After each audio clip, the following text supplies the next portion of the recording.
નમસ્કાર. આરાધના ગુજરાતી ન્યૂઝમાં આપનું સ્વાગત છે. નમસ્કાર. આજના મુખ્ય સમાચારોમાં એક તરફ ખેડૂતો માટે ખુશીના મોટા સમાચાર છે તો બીજી તરફ ઓનલાઈન છેતરપિંડીનો એક એવો કિસ્સો છે જે તમારા હોશ ઉડાવી દેશે. આજે આપણે 10 મોટા સમાચારો જોઈશું, પણ એક એવા ખાસ સમાચાર છે જે ખેડૂતોની દિવાળી સુધારી દેશે અને એના માટે તમારે છેક સુધી અમારી સાથે રહેવું પડશે. તો ચાલો ફટાફટ નજર કરીએ. સૌરાષ્ટ્ર કચ્છમાં શાકભાજીનું ઉત્પાદન કેમ અચાનક આટલું વધી ગયું? બાગાયતી ખેડૂતો માટે સરકાર એવી કઈ યોજના લાવી છે?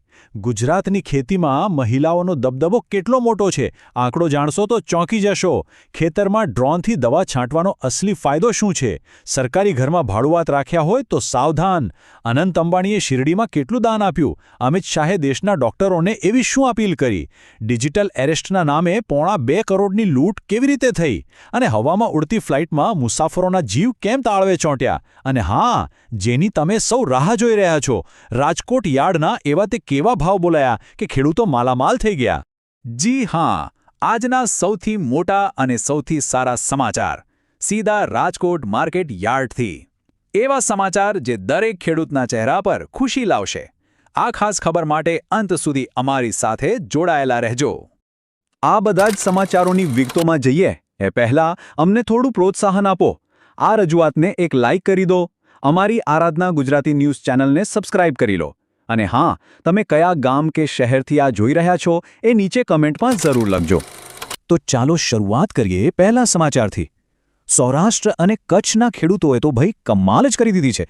એમણે જૂની પદ્ધતિઓ છોડીને નવી આધુનિક રીતે ખેતી કરવાનું શરૂ કર્યું. અને પરિણામ એ આવ્યું કે શાકભાજીનું ઉત્પાદન રેકોર્ડ બ્રેક વધી ગયું છે. જરા આંકડા પર નજર તો કરો. 1 હેક્ટરમાં સરેરાશ 20.60 મેટ્રિક ટનનું ઉત્પાદન. આ કોઈ નાની વાત નથી. આ બધું શક્ય બન્યું છે યોગ્ય ટેકનિકલ માર્ગદર્શન અને સારા બિયારણને કારણે. મતલબ કે હવે બજારમાં શાકભાજી વધુ આવશે અને ભાવો પણ કદાચ કાબૂમાં રહેશે. હવે વાત કરીએ બાગાયતી ખેતી કરતા ખેડૂત ભાઈઓ માટે. સરકાર તરફથી એક એવી જબરદસ્ત યોજના આવી છે જે ખરેખર એમની આવક વધારવામાં મોટી મદદ કરી શકે છે. આ યોજનાનું નામ છે ને નેશનલ હોર્ટિકલ્ચર મિશન. આની અંદર સરકાર ગ્રીન હાઉસ, નેટ હાઉસ અને કોલ્ડ ચેન જેવી વસ્તુઓ બનાવવા માટે મોટી સબસિડી આપી રહી છે. આનો સીધો ફાયદો એ છે કે પાક તૈયાર થયા પછી જે બગડી જાય છે એ નુકસાન અટકશે અને ખેડૂતો બારે માસ ખેતી કરીને વધુ કમાણી કરી શકશે. આપણા ગુજરાતના ખેતી ક્ષેત્રમાં હવે સ્ત્રી શક્તિનો ડંકો વાગી રહ્યો છે. મહિલાઓ હવે ફક્ત ખેતરમાં મજૂરી નથી કરતી, પણ આખા ગ્રામીણ અર્થતંત્રની કરોડરજ્જુ બની રહી છે.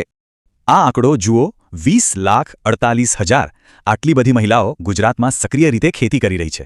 અને માત્ર ખેતરમાં કામ નથી કરતી, પણ ખેતીના મોટા નિર્ણયો લેવાથી લઈને પૈસાની લેવડ-દેવડ સુધી બધું જ સંભાળી રહી છે. આને કહેવાય સાચું મહિલા સશક્તિકરણ. ટેકનોલોજીએ હવે ખેતીનું સ્વરૂપ જ બદલી નાખ્યું છે. ડ્રોનથી દવા છાંટવી આ કોઈ દેખાડો નથી. આની પાછળ પાક્કું ગણિત છે. એવું ગણિત જે ખેડૂતનો સીધો ફાયદો કરાવે છે. જુઓ, ડ્રોનથી દવા છાંટો એટલે દવાનો બગાડ અટકે, સમય બચે, મજૂરીનો ખર્ચ ઘટે અને સૌથી અગત્યનું, ખેડૂતને ઝેરી દવાઓના સીધા સંપર્કમાં આવવાથી બચી જાય છે. આ ટેકનોલોજી એટલી જોરદાર છે કે હવે ભણેલા ગણેલા યુવાનો પણ ખેતીને એક પ્રોફેશનલ બિઝનેસ તરીકે અપનાવી રહ્યા છે. હવે એકદમ કડક ચેતવણી. જો અમદાવાદમાં તમને સરકારની આવાસ યોજના હેઠળ ઘર મળ્યું હોય અને તમે પોતે રહેવાને બદલે એને ભાડે આપી દીધું હોય તો સાવધાન થઈ જાઓ. અમદાવાદ મ્યુનિસિપલ કોર્પોરેશનની લાલ આંખ હવે તમારા પર છે.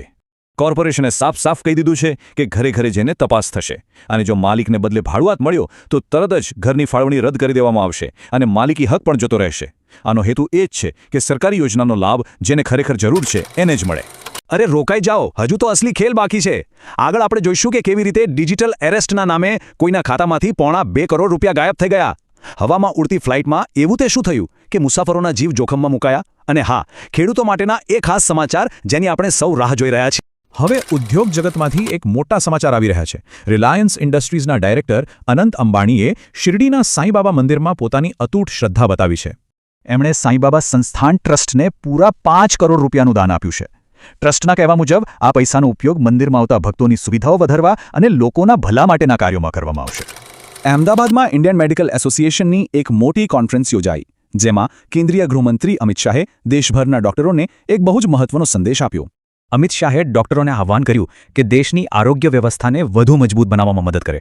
પણ એમણે એક ખાસ અપીલ કરી કે ડોક્ટરો થોડો સમય ગામડાઓમાં જઈને પણ સેવા આપે, જેથી દેશના છેવાડાના માણસ સુધી સારી આરોગ્ય સુવિધાઓ પહોંચી શકે. હવે જે સમાચાર આવી રહ્યા છે એ સાંભળીને સાવધાન થઈ જજો. સાયબર ક્રાઇમનો એક એવો ખતરનાક કિસ્સો સામે આવ્યો છે જેમાં ભાવનગરના 2 ઠગોએ ડિજિટલ અરેસ્ટનું નાટક કરીને એક મહિલા પાસેથી ₹2.5 કરોડ પડાવી લીધા. આ ઠગબાજો નકલી પોલીસ અધિકારી બનીને લોકોને ઓનલાઈન ડરાવતા, ધમકાવતા અને પછી પૈસા પડાવતા. આખરે હૈદરાબાદ પોલીસે આ આખા કૌભાંડનો પર્દાફાશ કર્યો અને ભાવનગરથી આ બંને આરોપીઓને પકડી પાડ્યા છે.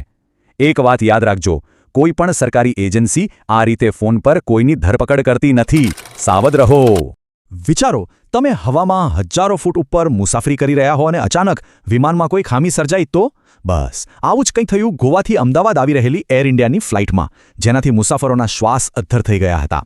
ફ્લાઇટ ઉડ્યાના થોડા સમયમાં કોઈ ટેકનિકલ ખામી સામે આવી, પણ ખરેખર પાયલટની સમય સૂચકતા અને એમની કુશળતાને દાદ દેવી પડે. એમણે તરત જ ફ્લાઇટનું નજીકના એરપોર્ટ પર એકદમ સુરક્ષિત લેન્ડિંગ કરાવ્યું. અને હા, રાહતની વાત એ છે કે વિમાનમાં સવાર તમામ લોકો હેમખેમ છે.